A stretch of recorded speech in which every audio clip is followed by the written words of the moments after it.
نحمده ونصلي على رسوله الكريم اما بعد فاعوذ بالله من الشیطان الرجیم بسم اللہ الرحمن الرحیم۔ قرآن پاک میں اللہ تعالیٰ ارشاد فرماتے ہیں سورۃ الطلاق کے اندر، وَمَن يَتَوَكَّلْ عَلَى اللَّهِ فَهُوَ حَسْبُهُ إِنَّ اللَّهَ بَالِغُ أَمْرِهِ قَدْ جَعَلَ اللَّهُ لِكُلِّ شَيْءٍ قَدْرًا۔ ترجمہ اس کا یہ ہے، جو شخص اللہ پر بھروسہ کرے گا تو اللہ تعالیٰ اس کو کافی ہو جائیں گے، اور بلا شبہ اللہ تعالیٰ اپنے کام کو پورا کر کے رہتا ہے، اور تحقیق اللہ تعالیٰ نے ہر چیز کا ایک اندازہ مقرر کر رکھا ہے۔ تو یہ سورۃ الطلاق کی اس آیت کے اندر توکل کے بارے میں اللہ تعالیٰ نے ارشاد فرمایا ہے کہ توکل کرنے کا کیا فائدہ ہے۔ توکل کرنے کا یہ فائدہ ذکر کیا کہ اس توکل کرنے والے کے سارے کام اللہ تعالیٰ کے ذمے ہو جاتے ہیں اور اللہ تعالیٰ اس کو پورا کر دیتے ہیں۔ توکل کہتے کسے ہیں؟ توکل کا مطلب ہوتا ہے بھروسہ کرنا، یعنی اللہ تعالیٰ کے اوپر بھروسہ کرنا۔ انسان کی جتنی بھی پریشانیاں ہیں، جتنی بھی ضروریات ہیں، آسائش نعمتیں ہیں، ان سب کے معاملے میں انسان اللہ تعالیٰ کے اوپر بھروسہ کرے کہ اللہ تعالیٰ مجھے مصیبتوں سے بھی نجات دیں گے، نعمتیں بھی دیں گے، ضروریات بھی پوری کریں گے۔ اس کو توکل کہتے ہیں۔ تو یہ اللہ تعالیٰ کو بہت پسند ہے کہ کوئی شخص اس کے اوپر بھروسہ کرے، اس کے اوپر توکل کرے، اور اللہ تعالیٰ نے وعدہ کیا ہے کہ جو توکل کرے گا تو اللہ تعالیٰ اس کو اس کے کاموں کے لیے کافی ہو جائیں گے۔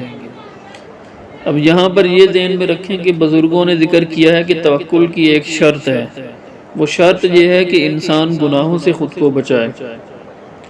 اگر کوئی آدمی گناہوں سے خود کو نہیں بچاتا اور پھر اللہ کے اوپر توکل اور بھروسہ کیا ہوا ہے اور پھر اس کا کام نہ بنے، تو اس میں اللہ کا کوئی قصور نہیں ہے، اس کا اپنا ہی قصور ہے کہ اس نے جو توکل کی شرط تھی وہ پوری نہیں کی۔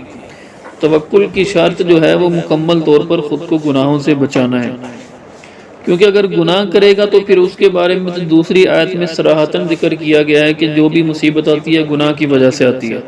تو جب گناہ کیا تو پھر تو مصیبت نے آنا ہی آنا ہے۔ اب یہ گناہ بھی کر رہا ہے اور پھر اللہ کے اوپر بھروسہ کر رہا ہے، تو اللہ کا بھروسہ اس کے اوپر مصیبت آنے اس کو نہیں روک سکے گا، بلکہ اللہ پر بھروسہ کرنے کے باوجود جو ہے اس کے اوپر مصیبت رہے گی اور اس کی نعمتیں اس سے چھینی جائیں گی، کیونکہ یہ گناہ کر رہا ہے۔ تو توکل کی شرط بزرگوں نے جو ہے وہ پرہیزگاری ذکر کیا کہ اللہ کا خوف، تقوی، پرہیزگاری، گناہوں سے خود کو بچانا یہ شرط ہے۔ تو گناہوں سے خود کو بچانا جو ہے یہ بہت ضروری ہوتا ہے، یہ توکل کرنے والے کے لیے ضروری چیز ہے اور شرط ہے توکل کرنے کے لیے۔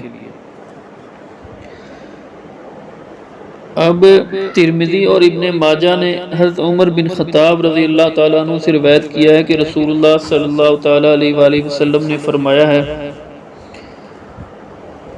اگر تم اللہ پر توکل کرتے جیسا کہ اس کا حق ہے، یعنی اگر تم اللہ پر ایسے توکل کرو جیسے اس پر توکل کرنا چاہیے، تو بے شک اللہ تعالیٰ تمہیں اس طرح رزق دیتا جیسے پرندوں کو دیتا ہے کہ صبح کو اپنے گھونسلوں سے بھوکے نکلتے ہیں اور شام کو پیٹ بھرے ہوئے واپس ہوتے ہیں۔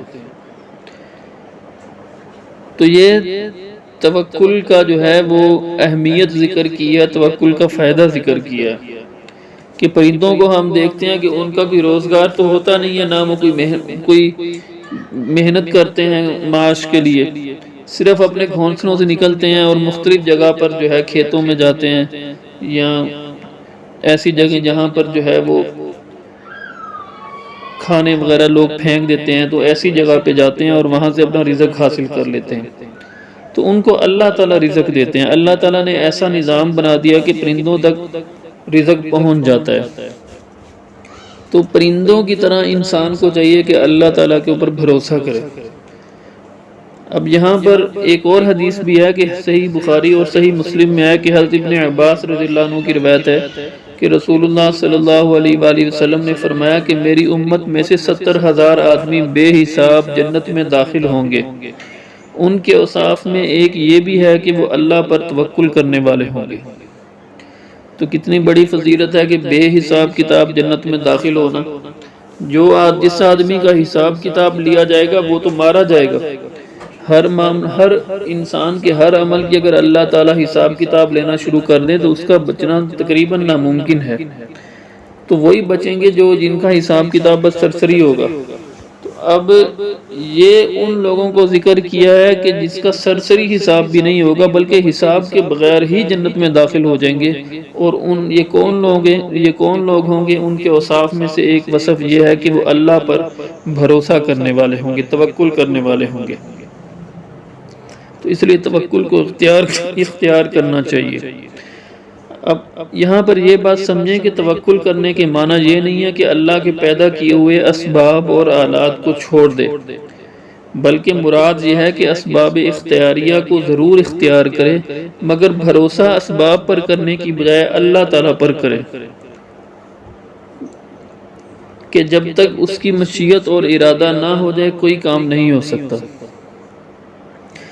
یعنی مطلب یہ ہے کہ اب توکل کا یہ مطلب نہیں ہے کہ آپ وہ اسباب اختیار کرنا چھوڑ دیں۔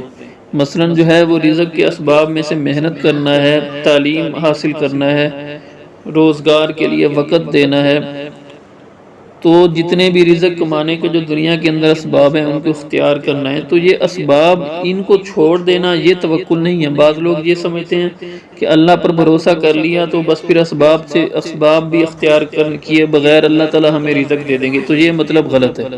اسباب کو اختیار کرنا چاہیے، محنت اختیار کرنی چاہیے۔ اگر وہ تعلیم کا حصول روزگار کے لیے ضروری ہو تو تعلیم بھی حاصل کرنی چاہیے۔